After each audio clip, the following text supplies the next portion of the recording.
any questions. I will be around at lunchtime, but please pay close attention to the video. We're on our final section today of Chapter 11.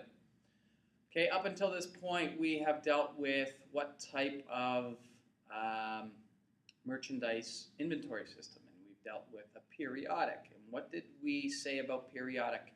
Well, it deals with adding a new section on our income statement. That's that thing we called cost of goods sold, which we know has so many items on it. Cost of goods sold, beginning inventory, purchases, freight in, ending inventory, all to get to the point of what our this new expense called cost of goods sold. The problem with it is, as we discussed in class, is the only time that we can actually generate financial statements is when we know this cost of goods sold. And as we discussed, the only way we can get to this cost of goods sold is if we actually go into the warehouse or whatever we're using for our type of business and count our inventory. So that is a huge drawback. And in fact, that's why this is an old-fashioned way of running a business. These days, technology has changed things, and therefore companies use this other form of inventory management or accounting, and we call it the perpetual inventory system. Where previously we used the periodic, and how we can tell the difference is periodic is we count the inventory periodically. Perpetual means ongoing. So what we're doing is managing or counting our inventory or keeping track of our inventory on a perpetual basis. Think of a company like Walmart, for example. They've got probably tens of thousands of products in their store at any given time. If any time they wanted to generate a financial statement, they had to count everything in their store by hand. It would take a huge amount of manpower and a huge amount of time. And they'd have to do that on a regular basis. So it's just not an efficient way of a company like Walmart, which is probably one of the more complex retail stores, to achieve this. So we all know that there's a lot of technology in stores now. If you walk into Walmart or any store, what happens? Well, you pick up an item, you go to the cashier, and what do? Well, we probably didn't think about it before, but now we have to because there's a reason for it. And they take out that scanner and they scan the tag. Now that tag serves a very important purpose. The tag isn't just there to give you the price, but it serves another purpose, and probably a more important purpose. And that is to manage their inventory. Every time they sell an item, the computer automatically takes it out of their inventory, and it will send somebody in the organization an alert, whether it's in the store or at a head office, when inventory gets low. And as we all know, we don't want inventory to run out because then we can't sell goods. So it's an indication of when inventory runs low, they can order more and bring more in. That is the general idea behind perpetual inventory system. But from an accountant's perspective, it actually makes our life a lot easier as well. How so? Well, this income statement that is so complicated right now with the entire cost of goods sold section, well, not so complicated. We all understand it fairly well at this point, but it becomes very much simplified now using the perpetual inventory system. Because before, we didn't know how much cost of goods sold was until we counted the ending inventory. But computers allow us to actually know how much each item cost us as we sell it. Hopefully you can wrap your head around that. So what happens now?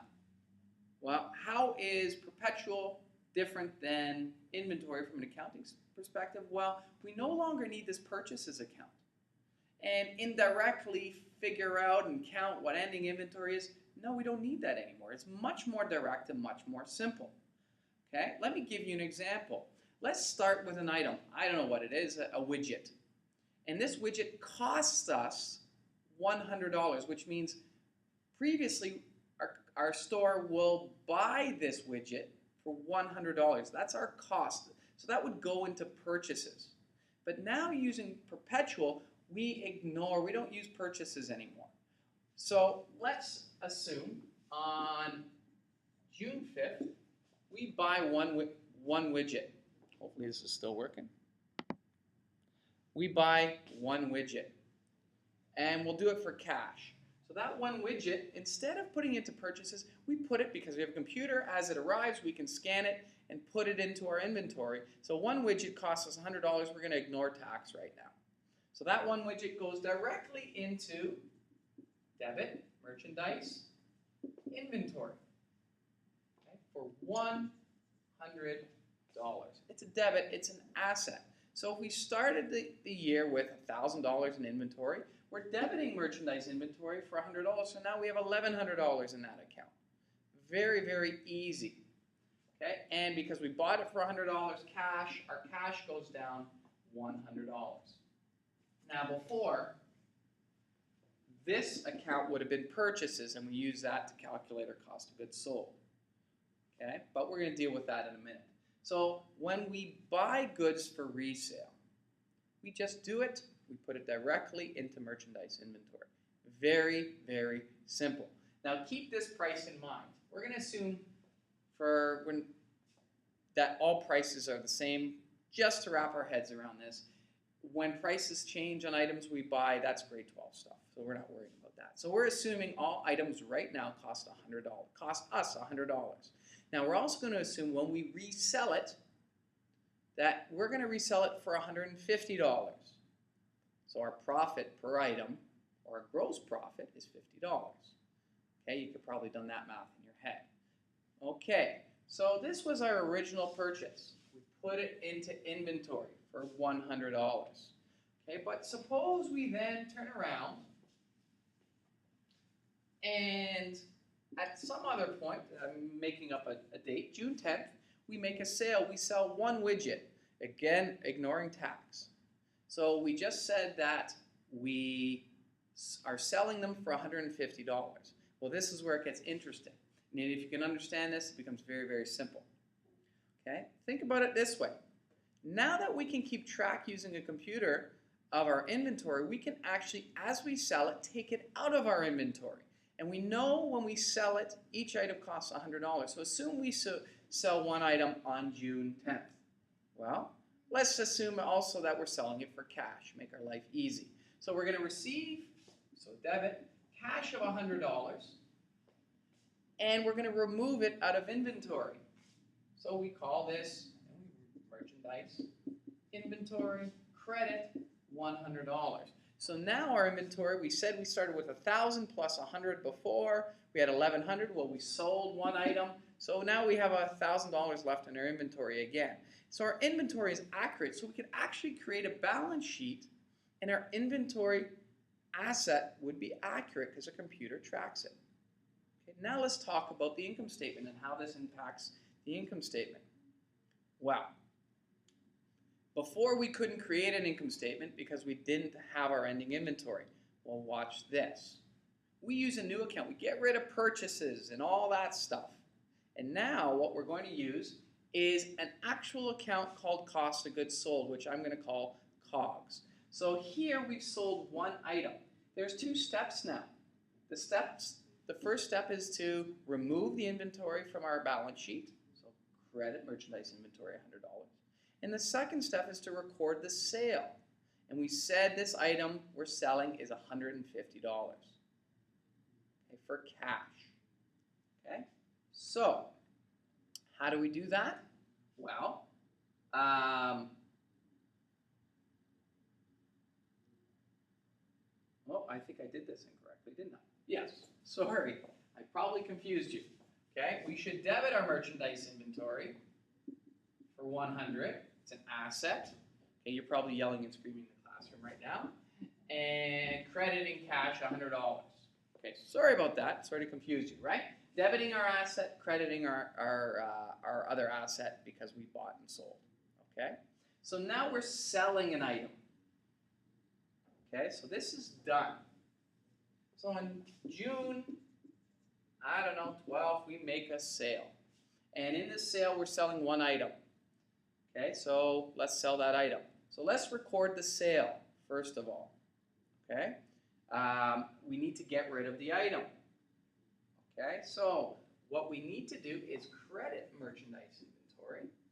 So take it out of the inventory. Okay, hopefully I haven't confused you too much. And what am I going to debit? Well, do we know what the cost of goods sold is here? Well, we sold one item. What's the cost of it? Well, we know it's $100.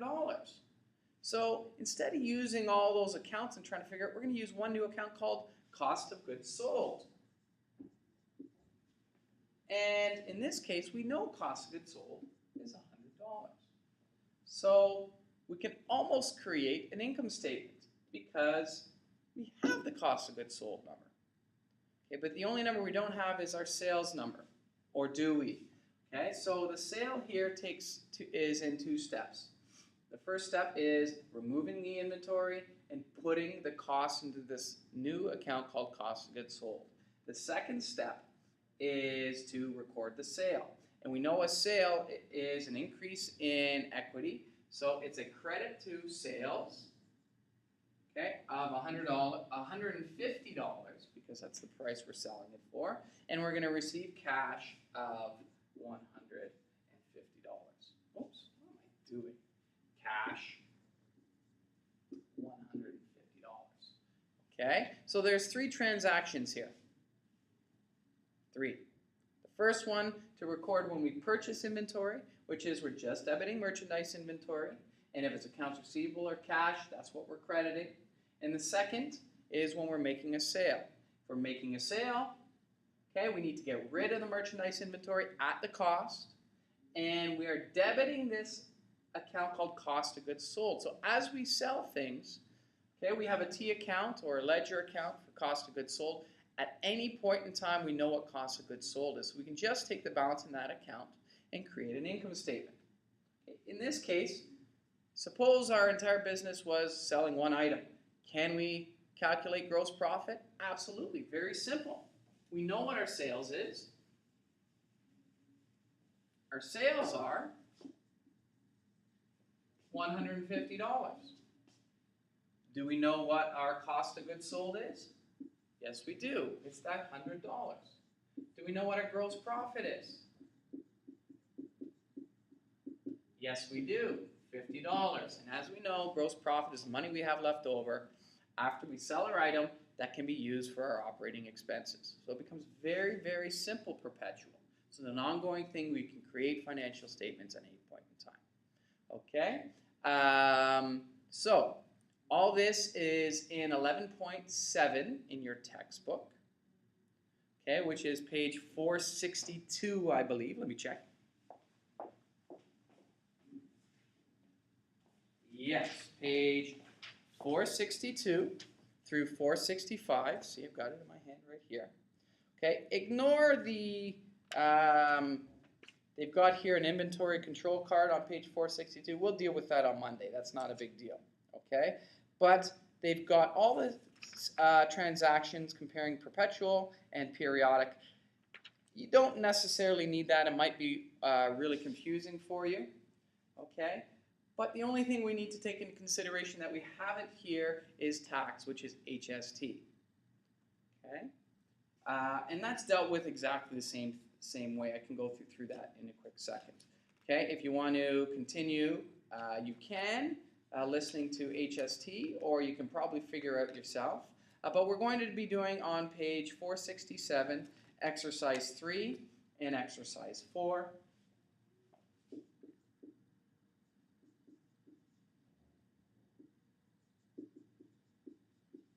Okay, you can continue to listen if you like, as I do the same transaction using HST. Okay, so those are the two for now, and there'll be one more question.